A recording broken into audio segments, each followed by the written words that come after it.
for you to think of it in a price discovery, the market's a price discovery mechanism. Mm-hmm. And you've got long-term buyers coming in. Whenever it dips, someone buys the dip and says, I'll take that price. Thank you very much. So it's rejecting any lower price because people do want to buy it. And so if you get this history of it, I'll buy that.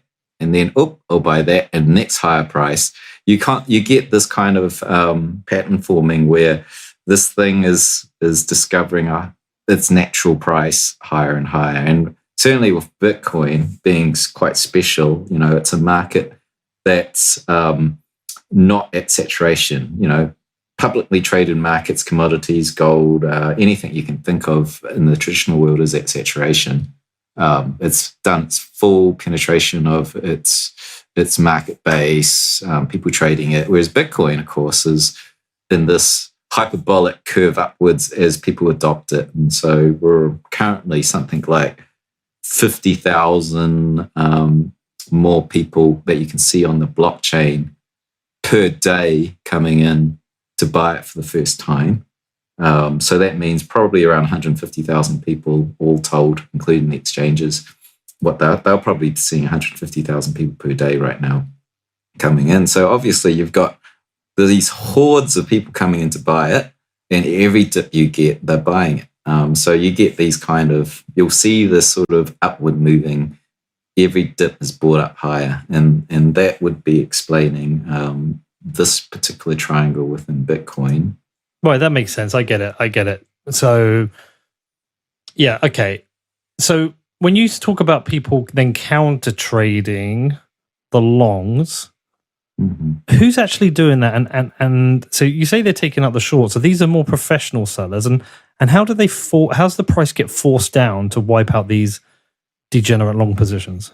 You can scare wall people. I call it a scare wall. So essentially, you put a big sell order, and it's this big wall of death, right? Mm-hmm. And so particularly if you're a trader, you're going to buy the derivative, and you're going to buy it thinking, okay, I'm going to buy it here, and the price is going to rip upwards if it's a long position, and then I'm going to sell slightly above that. And I'm going to cash home. But when you suddenly see this big wall of death saying, I want to sell $10 million or $50 million or $100 million of Bitcoin, right at the price below where you bought, you're probably going to get scared because that free run upwards is probably less likely to happen because there's got to be someone that's going to take out that wall by buying $100 million of Bitcoin. And you might just decide you're going to exit your position. And you might, as you exit, that's called selling, right? Because you've just bought it. So that, like, someone who's got a large amount of capital, and these are derivative markets too. So say I've got like $10 million, that's a very small fund, very small hedge fund. And say I leverage it up 10x, which you can easily do in Binance, FTX, BitMEX, all these derivative exchanges. You can go 10x with that kind of sizing, trading 10 million. So suddenly you got 100 million of sell power, and you just call everyone's bluff. You just go, all right, 100 million, sell wall. Let's see who gets scared. If they keep buying into it, you probably will pull it, and right. You're faking them down. But sometimes so I'll nibble into it. Yeah. So when I'm seeing, sometimes I go on the trading platform to look at the charts, and you just see, these walls appear and disappear quite quickly at times, or is that basically what it is? When sometimes the wall isn't being eaten; it's just being pulled. Yeah, sometimes it gets pulled. Yeah, you can generally tell which this. You can look at the order execution, and if the wall goes and it disappears and no one actually bought, it means they withdrew their order. Yeah, so. So is that why sometimes then the price suddenly flies up as well? Because it then just eats through the orders above it? Yeah, because someone pulled the wall and everyone just FOMOs in and goes, oh, it's gone. that means they gave up. Let's enter our long positions, and everyone starts buying. So it's kind of a bit of a crazy game. I always say it's like the game of gridiron, where you're going for yards, and there's all sorts of tactics to push it one way or the other. So you can bet on which way the yards go. Interesting. Yeah. So where are we in terms of price floor now? What's your kind of call for the rest of this month? What do you think is going on? I tweeted something out a little bit back a few days ago, and I reckon where we're at right now is sort of a halfway intermission. Actually, the name of my last letter was called intermission, because we're at the halfway point, and that's based on a lot minor of revenues, miners revenue. So every time miners sort of exceed their prior all-time high, last one was 2017, obviously at the top of the market. Since then, we've had a halvening, so they're mining half the number of coins per 10-minute block. So they've got to make that up with higher prices. And we just kind of passed through that zone at the weeks, a few weeks ago, where we went into this consolidation band. If you look at whenever they go through this zone, price goes through like a consolidation. And if you remember the double pump of 2013 on the charts, that was a what was that?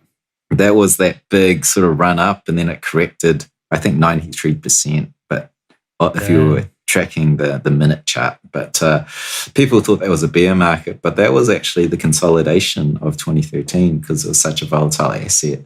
And we saw the same thing in 2017. We had that first major dip. Looking at that at what is it? It was around the 2,500 zone. We went through this big consolidation. That marked the sort of a halfway point before we ran up again. So I think we're there. We're just sort of pausing, and we're just making that breakout. So it's interesting in this. I don't know exactly what's going to happen. How the price chart will shape till the end of this year, because things have accelerated so quickly. And if we have the same sort of quarter that we had in the first quarter, it seems too fast, and that would normally spell the bear market, and it might come early if it's going up at this rate. According to some, it might come because it becomes unsustainable, and once you enter a bear market, people get spooked. Whereas if it's more sustainable, you might get to those higher prices. Yeah, it's. I use a bunch of models, but like the main one that I'm predicting the top on, that's a moving average essentially. It's something what tech traders will call a mean reversion model. And that simply is a moving average. Like a lot of people use moving averages on the price chart. And when it starts to run away from the moving average, you tend to think of that as being overheated, and it's going to come back to that average. And this is a special one, which it's not rocket science. It's essentially the all-time moving average. It's the cumulative moving average, like the entire average for the entire price of Bitcoin since year dot. It uses that as a metric, and it happens to have hit every single top that we've had in the history of Bitcoin, which is, and so if you measure that line, it gives you an upper bound of where we can hit before it's got to come back down. So the longer this bull market runs, the higher that top can go. And right now it's so fast. What's the range you've got it in then? Is it like is that the chart I saw where you've just kind of splintered it off at the end? It's like 2, 3, 4, 5. Yeah. So right now it's on track to go above 300. Normally this line, the top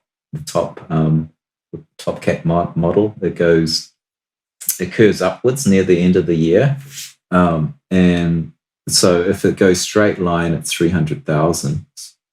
If it starts curving up, we're going to hit 400, 500. I don't know how high it'll go, but I haven't got a read of how hard it's curving up yet, right? So Gosh, I have no idea. I mean, I have this, it's really great because, Plan B sitting there with his stock to flow model, which gives a hard number of 288,000, right? And mine is I don't care. As more money piles in, this line keeps moving up. It's a moving target. So, but, even that 288 target, you'll see that it overshoots. It always overshoots its fair valuation based on scarcity. It's based on that model. It overshoots. So if it's 288, it goes to 3, 4, even 5. It kind of fits his model because we overshoot and we come back down on the other side of it. So we're looking good to leg up still right now, you think? I mean, we're back at 63. People keep saying the number is 69,000, 69,200 or something. I keep seeing blah, blah, blah. I don't really keep to those, but I'm assuming we're going to run up to 70 at some point. Yeah, so right now, I don't know if anyone's talking about it, if you lay down the Fibonacci retracement line, so, what that is Fibonacci numbers, magic spirals, golden ratios, all these sort of patterns in nature. So it turns out markets are patterns in nature, and you put that trace over the price chart, and the next resistance is exactly in the zone what we're contesting right now, which is 63.4 thousand. And we're just working our way in that zone. Normally it goes sideways, it tests it or rejects it. So it's going sideways. Once we get past that, I think it's 74,000 is the next fib level. So it should be relatively clean sailing up to there.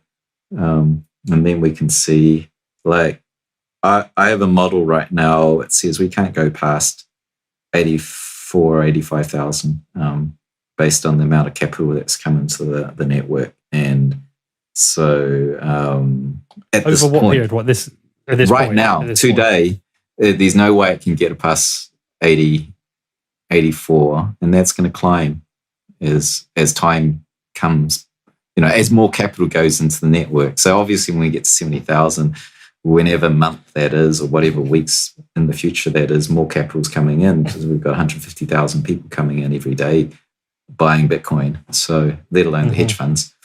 So that gives you an idea anyway of price targets.